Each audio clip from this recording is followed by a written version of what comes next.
It's a little bit of similarity, and then as you skip through, here's everything that's new. You get that beautiful feeling of depth with the background as you work through the hub. History of what you've recently played, new songs that are out there and available. You can skip through. I'll show you another one that's pretty interesting. The People Hub. See the People Hub, the tile is moving? Yes. When you dive down into it,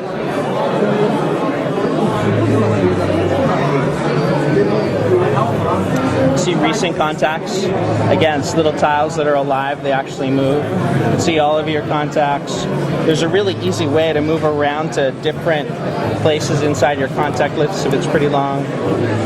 This is one of the best things. So it's integrated media from social sites, social content sites. What's new with your contacts is coming right up there and is available. Do you need any battery? I'm good. I just had a phone swap out. And you enter one time your Facebook account and Twitter. And then it's there. Yeah. And that integrated experience that you get through the hubs, that's a great part of the story. Mm-hmm. So inside People, if you were one of my contacts, I could see what was new with you. And actually, let's take a look at the photos one.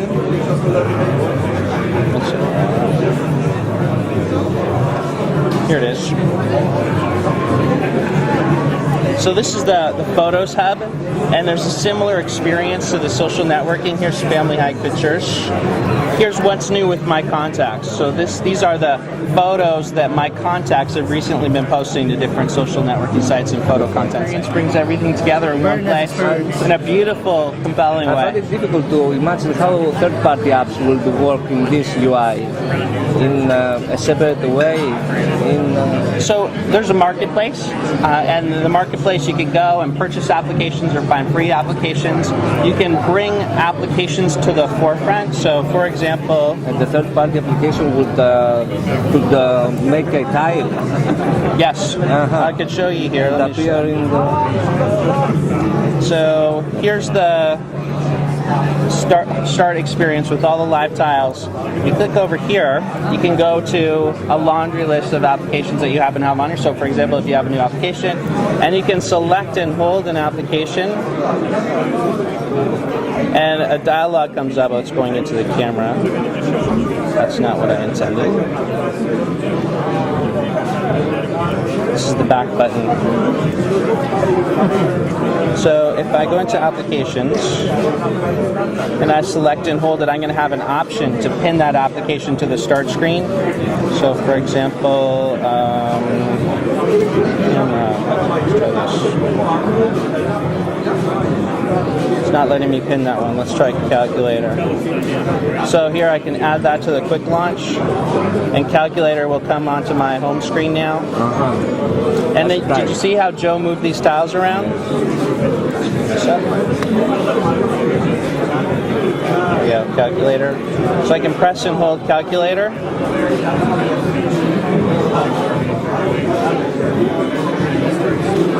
Now I can move it around. You can see the little tiles move out of the way, so you can tell where it's going to drop.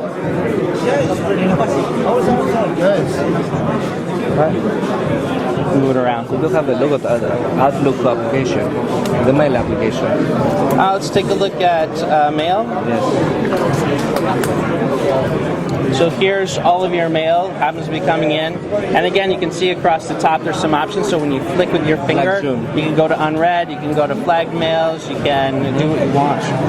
It's an easy way to sort through the information.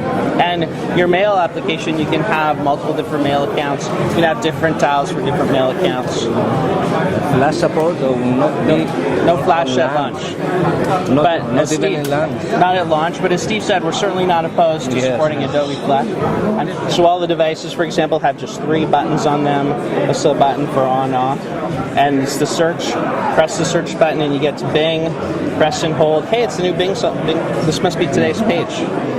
What time is it? Just a little bit before 5 o'clock. I wonder when that page changes. Anyway, so new picture. You can type stuff in. The search experience is very cool. You saw the keyboard interface. Yes. The devices get highlighted. If you press and hold, you get voice search. So you can do a voice search. Have you tried the client that we have available today for Bing search on other Windows Phone platforms, Windows Phone 6.5 platform? It's a great experience, and that will be the default search experience that we have here. 5 minutes. Will this be able to change it to another search engine, or will be Bing only? Our partners can change. Okay. Yeah, our partners can change. But I mean, why would anyone change? This is a great experience. Can we see how the other side of the phone? Is there This side? multitasking Yes, in the there? side is, and if it's thin or not. Yeah. Yeah, so this is prototype hardware. It's made by ASUS, one of our very, very good partners. One of the partners that we announced today will be working with us on phones for the future. This is the best picture. Start screen. But does it have a task manager and multitasking and stuff like that? The user comes first in this design, and so we thought about all of the things that a user might need to think about, and we're abstracting customers from things that they don't need to know about. So it's not the same as the Windows Phone 6.5 experience that you've seen before. It's completely brand new, and it's designed for users, everyday users. We talked a little bit about who the target customers are for a product like this during the press conference today. We're excited that we've done a great job bringing to them the things that they need, showing them the information and content that's relevant and important to them for their work and for their personal life in one place. Spotlight, where we showcase particular games that are new, talk about games that are very popular, work with our partners to bring games to the attention of users. Here's Xbox Live, big announcement today. Xbox Live is integrated in the experience. This is an avatar. You guys have Xboxes? Yep. Right, so you have an avatar, you can imagine the live experience, you can imagine how it could come The into keynote, there was a mention that you can play games from your mobile phone to the user who plays Xbox in his house. Yeah, so you can imagine turn-by-turn games. Yes. They would work, I think, very well for that. We can certainly imagine our game developer partners building companion clients. So, for example, if I want to have a racing game with you, we want to set a time for that game to start. A companion client might be a way for us to talk back and forth, set it up, book a time for when we're going to play. So there's a Might let me request. trash talk a little bit. I'm going to kick your butt at that game, that sort of thing. Essential. Yeah. And So, this and we request. can also have games on the device, of course. So we could have games that could be multiplayer. You have to respect that it's a wireless environment.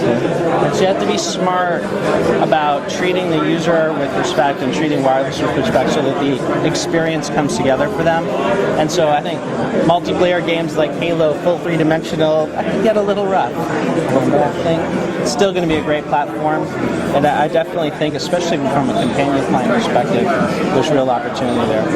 The SMS application has a little bit. So it's texting. There's not a lot in here, but you can imagine a tree experience where you have keeping track of conversations that we've had, saving them.